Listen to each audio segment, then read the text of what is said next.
ರಥವೇರಿ ಹೊರಟಿದ್ದೀಯಾ?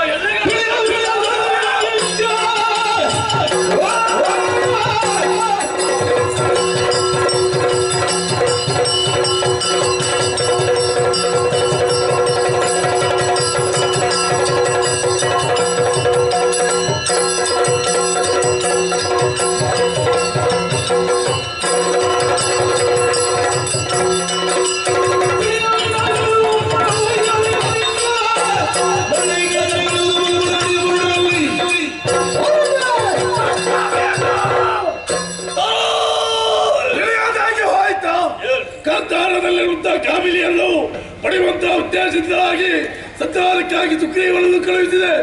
ಸಂಧಾನವನ್ನು ಬಿಟ್ಟು ಸಂಗ್ರಾಮವನ್ನು ಬಯಸಿದಳು. ಆಮೇಲೆ ದುಂಡಾಕ್ಷನನ್ನು ಕಳುಹಿಸಿದೆ. ತಂದರೆ ಎಲ್ಲಿಂದ? ಹುಂಕಾರದಿಂದ ಸುಟ್ಟರು ಹೀದಳು. ಅಳಿವಾಯಿತೆ. ಹೌದಯ್ಯ.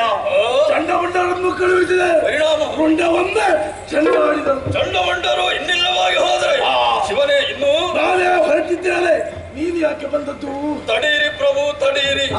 ಅವಸರ ಅನಾಹುತಕ್ಕೆ ಕಾರಣವಾದಿ ಆ ಕಾಡಿನಲ್ಲಿರುವಂತಹ ತರುಣಿಯ ಕುರಿತಾಗಿ ನಾನು ತಿಳಿದುಕೊಂಡಿರುವಂತಹ ಒಂದೆರಡು ವಿಚಾರವನ್ನು ಸನ್ನಿಧಾನದಲ್ಲಿ ಹೇಳುವುದಕ್ಕೆ ಅವಕಾಶ.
ವರ್ತಮಾನ ಕಾಲದಲ್ಲಿ ನಿಮ್ಮದಾಗಿರುವಂತಹ ಆಜ್ಞಾ ಚಕ್ರ ಅವ್ಯಾಹತವಾಗಿ ಮೂರು ಲೋಕಗಳಲ್ಲಿಯೂ ಸಂಚರಿಸುತ್ತಾ ಇದೆ.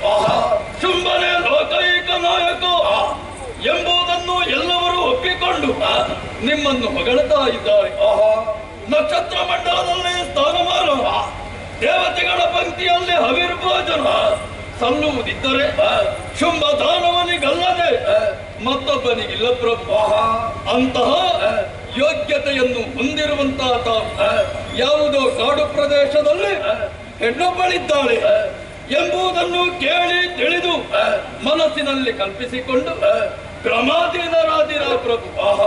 ಮನಸ್ಸಿನ ಶರಹತಿಗೆ ಸಿಲುಕಿ ಬಿಟ್ಟಿದೆ ಹೇಳಿ ಕಾಮಕ್ರೋಧಾದಿ ಷಟ್ ವೈರಿಗಳನ್ನು ಬಿಗಿ ಹಿಡಿದು ಇಂದ್ರಿಯಗಳನ್ನು ನಿಗ್ರಹಿಸಿ ಕಾರಣದಲ್ಲಿ ಸುದೀರ್ಘವಾಗಿರುವಂತಹ ತಪಸ್ಸನ್ನು ಆಚರಿಸುವುದರ ಮೂಲಕ ಬ್ರಹ್ಮದೇವರನ್ನು ಒಲಿಸಿಕೊಂಡಿರುವಂತಹ ಪರಮ ಸುಜ್ಞಾನಿ ಮೇಧಾವಿಗಳಾಗಿರುವಂತಹ ನಿಮಗೆ ಇಂತಹ ಒಂದು ಆಶೆ ಯಾಕೆ ಹುಟ್ಟಿಕೊಳ್ಳುತ್ತದೆ ಎಂಬುದು ನನಗೊಂದು ಅರ್ಥವಾಗುವುದಿಲ್ಲ.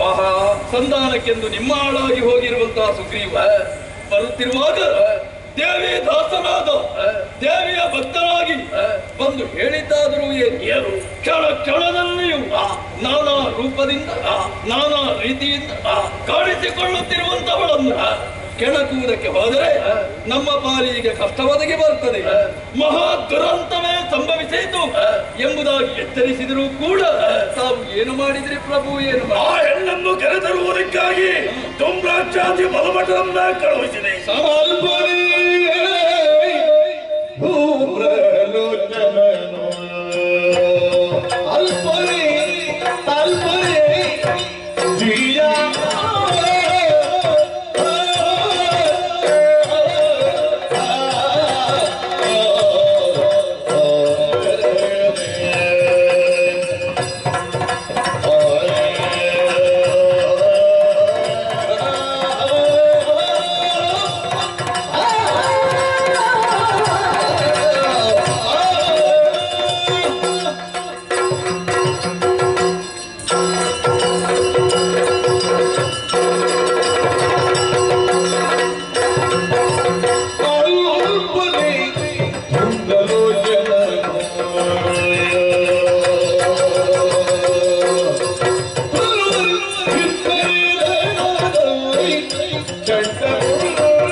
ತನ್ನ ಕ್ಷಿಪ್ರವಾಗಿರುವಂತಹ ನೇತ್ರಜ್ವಾಲ ಪ್ರಭಾವದಿಂದ ಪ್ರಪಂಚವನ್ನೇ ತಲ್ಲಣಿಸಬಲ್ಲ ಪರಾಕ್ರಮದ ಪರದೈವ ಪ್ರತ್ಯಕ್ಷ ಪ್ರಭು ಪರಮೇಶ್ವರ ದೇವನೇ ಸಮರಾಂಗಣಕ್ಕೆ ಬಂದು ನಿಲ್ಲುತ್ತಾನೆಂತಾನೆ. ಸಮದಂಡಿಯಾಗಿ ಹೋರಾಟವನ್ನು ಮಾಡುವುದರ ಮೂಲಕ ಸಮರ ಕ್ಷೇತ್ರದಿಂದ ಹಿಮ್ಮೆಟ್ಟಿಸಬಲ್ಲ ಸಮರ ವಿಕ್ರಮಿಯ ಗತಿ ಏನಾಯಿತು ಪ್ರಭು? ಅವಳ ಕೈಯಲ್ಲಿರುವಂತಹ ಆಯುಧದಿಂದ ಕೊಂದದ್ದಲ್ಲುವಂತಹ ತನ್ನ ನೇತ್ರಾಗ್ನಿಯಿಂದ ಸುಟ್ಟರು ಹುತ್ತಾಳೆ ಅಂತಾದ್ರೆ ನೀನು ಕಾಮಿಸುತ್ತಿರುವಂತಹ ಆ ಹೆಣ್ಣಿನ ಕಣ್ಣಿನಲ್ಲಿ ಅಗ್ನಿಯ ಕಿಡಿಯಿದೆ ಪ್ರಭು, ಅಗ್ನಿಯ ಕಿಡಿಯಿದೆ. ಬ್ರಹ್ಮಚರ್ಯ ವ್ರತವನ್ನು ಪಾಲಿಸುತ್ತಿರುವಂತಹ ಚಂಡಮುಂಡರನ್ನು ಜಯಿಸುವಂತಹ ವೀರ ವಿಕ್ರಮಿಗಳು ಪ್ರಪಂಚ ಮೂರರಲ್ಲಿದ್ದರೆ ಅಂತವರ ಚಿತ್ತವನ್ನು ತನ್ನ ಆಕರ್ಷಿಸಿ ವ್ರತವನ್ನು ಕೆಡಿಸಿ ಗಾಳಿಯಾಗಿಯೋ ಕರಾಳಿಯಾಗಿಯೋ ಚಿರವನ್ನು ಕಳೆದು ಚೆಂಡಾಟವನ್ನು ಆಡುತ್ತಾಳೆ. ಸಾಮಾನ್ಯಳೆಯವಳು ಹೊರ ಕೊಟ್ಟಿರುವ ಬ್ರಹ್ಮನಿಗೆ ನಾನು ತಾಯಿ ಎಂಬುದನ್ನು ತೋರಿಸಿಕೊಟ್ಟಿದ್ದಾಳೆ.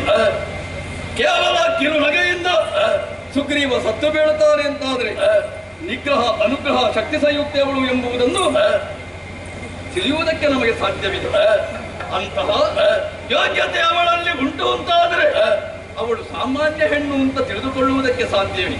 ಕ್ರೂರ ಮೃಗಗಳು ವಿಷಜಂತುಗಳು ಇರುವಂತಹ ಕ್ಷೇತ್ರದಲ್ಲಿ ಸ್ವಚ್ಛಂದಳಾಗಿ ಸ್ವತಂತ್ರಳಾಗಿ ತಿರುಗಾಟವನ್ನು ಮಾಡುತ್ತಾಳೆ ಅಂತಾದ್ರೆ ಅವಳು ಕಾಡು ಹೆಣ್ಣಲ್ವೇ? ಅವಳು ಅಲ್ಲ ಪ್ರಭು.